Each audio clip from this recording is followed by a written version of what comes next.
Assalamu alaikum everyone. Hope you people are doing well. Well, today's video is about the birth of Hazrat Adam alayhi salam, who is the first human being in this world or in this whole universe, and then the first holy prophet of Allah Ta'ala.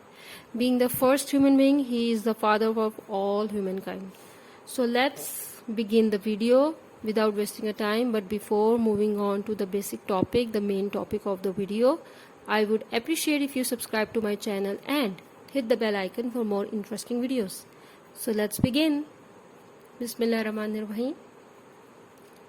रिवायत की जाती है कि जब अल्लाह ताला ने हज़रत आदम अलैहिस्सलाम की पैदाइश का सोचा तो हज़रत आदम अलैहिस्सलाम की खिलाफत को मद्देनज़र रखते हुए हज़रत इज़राइल अलैहिस्सलाम को हुक्म दिया कि वो ज़मीन के तमाम कोनों से मुख्तलिफ रंगों की मिट्टी इकट्ठी कर लाएं। अल्लाह के हुक्म के मुताबिक हज़रत इज़राइल अलैहिस्सलाम ने वो मिट्टी इकट्ठी की और उसको मक्का और ताइफ की दरमियानी राह में रख दिया। फिर अल्लाह ताला ने उस मिट्टी पे बाराने रहमत यानी बारिश बरसाई और कुदरत इलाही से वो मिट्टी हज़रत आदम अलैहिस्सलाम के पुतले में तब्दील हो गई। कहा जाता है कि 40 साल तक वो पुतला बेजान पड़ा रहा। फिर जब अल्लाह ताला ने कसद किया कि वो हज़रत आदम अलैहिस्सलाम का सितारा रोशन करें तो अल्लाह ताला ने रूह अक़दस को हुक्म दिया कि वो हज़रत आदम अलैहिस्सलाम के पुतले में यानी बदन में दाखिल हो जाए, लेकिन रूह ने खाक के इस जिस्म से में दाखिल होने से मना फरमा दिया। फिर अल्लाह ताला ने उस रूह को दोबारा हुक्म दिया, जिसके बाद रूह हज़रत आदम अलैहिस्सलाम के सर मुबारक की जानिब से आहिस्ता आहिस्ता जिस्म में दाखिल होना शुरू हुई। जहाँ जहाँ रूह पहुँचती दाखिल होती खाक का जिस्म गोश्त और पोश्त में तब्दील हो जाता। रूह मुबारक जब हज़रत आदम अलैहिस्सलाम के सीना मुबारक तक पहुंची तो आप अलैहिस्सलाम ने उठने का कसद किया, लेकिन वो वहीं गिर पड़े। इस मौके पे अल्लाह ताला ने फरमाया कि बेशक इंसान बहुत जल्दबाज है।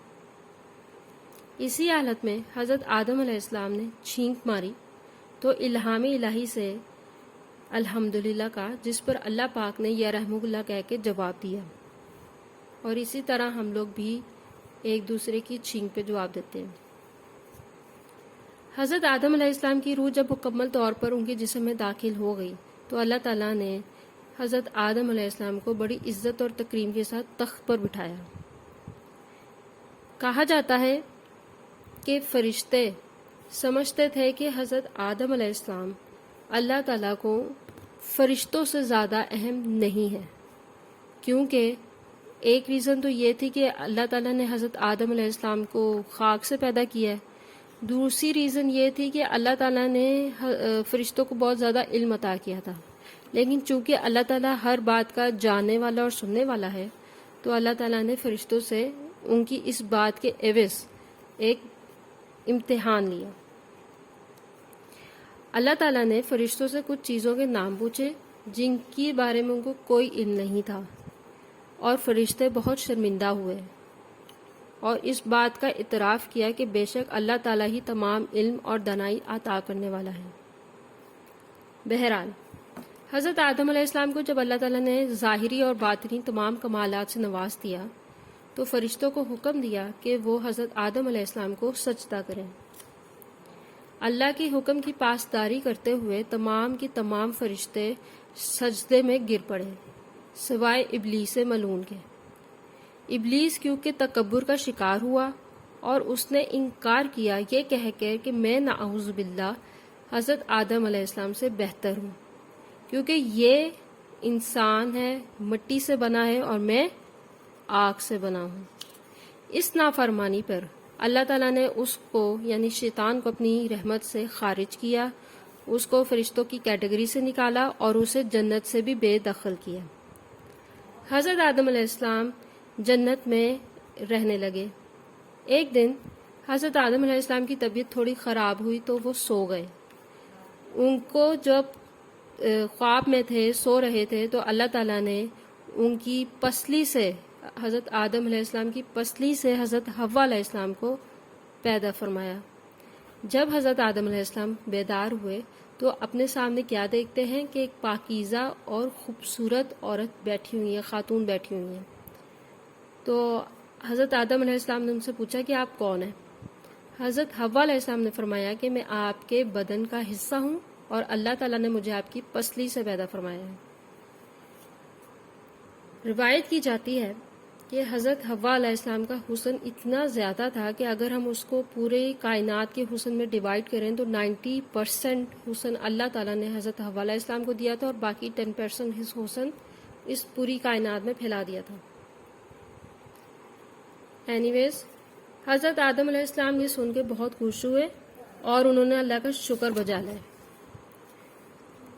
پھر اللہ تعالیٰ نے آپ دونوں کو حکم دیا کہ جنت میں رہیں اور یہاں سب کچھ کھائیں پیئیں سوائے گیہوں کے اس درخت سے جو اللہ تعالیٰ نے منع فرمایا تھا.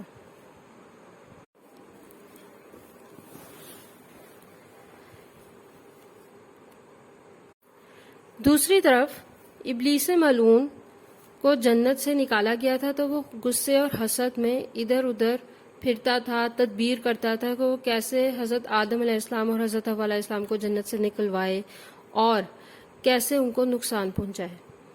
اسی وجہ سے شیطان طاؤس کے پاس گیا اور اس سے ریکویسٹ کی کہ مجھے کائنڈلی تم جنت میں لے جاؤ اپنے بازوؤں پر بٹھا کر. طاؤس کیونکہ اللہ کی نافرمانی سے ڈرتا تھا اس نے انکار کر دیا اور شیطان کو مشورہ دیا کہ وہ سام کے پاس چلا جائے، شاید اس سلسلے میں سام شیطان کی مدد کر دے. جب شیطان سام کے پاس گیا اور اس کو اپنی کہانی سنائی تو سام بہت آسانی سے مان گیا اور شیطان کو اپنی منہ میں رکھ کے جنت کے اندر لے گیا، جس سے نگہبان جنت بھی لا علم رہے. بہرحال جنت میں جا کے شیطان حضرت آدم علیہ السلام کے پاس گیا اور رونے لگا. چونکہ حضرت آدم علیہ السلام جنت کو پہچان نہیں پائے تھے تو آپ نے پوچھا کہ کیا ہوا ہے، کیوں روتے ہو؟ جس پر شیطان نے حضرت آدم علیہ السلام کو کہا کہ میں ڈرتا ہوں کہ کہیں تم جنت سے نکالے نہ جاؤ اور تمہیں ذائقہ موت نہ چکھنا پڑے. جس پر حضرت آدم علیہ السلام اور حوا علیہ السلام بہت غمگین ہوئے. شیطان نے کہا کہ اگر تم گیہوں کے درخت سے کچھ کھا لو گے تو ہمیشہ زندہ رہو گے. حضرت آدم علیہ السلام نے اللہ کی نافرمانی کرنے سے منع کر دیا، لیکن شیطان نے ہمت نہیں ہاری. وہ حضرت حوا علیہ السلام کے پاس گیا اور ان کو بہکایا. بات کا وزن رکھنے کے لیے سانپ نے بھی شیطان کی گواہی دی. حضرت حوا علیہ السلام کیونکہ زیادہ غمگین تھی تو وہ بہت جلدی بہکاوے میں آ گئی اور جو درخت اللہ نے منع فرمایا تھا ہاتھ لگانے سے یا ادھر سے کچھ کھانے سے، ادھر سے پھل کھانے کو وہ راضی ہو گئی. ہم یہاں پہ اس قصے کو روکیں گے اور انشاءاللہ آنے والی ویڈیوز میں ہم لوگ حضرت آدم علیہ السلام کے قصے سے پہلے ابلیس ملعون کے قصے کو چھیڑیں گے. مجھے امید ہے آپ کو یہاں تک کی ویڈیو بہت اچھی لگی ہوگی اور آپ کو کچھ نیا سننے اور سمجھنے کو ملا ہوگا. اپنے فرینڈس کے ساتھ ضرور شیئر کیجیے گا، اپنے بچوں کو سنائیے گا یہ ویڈیو، لائک کیجیے گا، کمنٹ کیجیے گا اور پھر سے سبسکرپشن کرنا مت بھولیے. Thank you. اللہ حافظ. Assalamu alaikum everyone. Hope you people are doing well.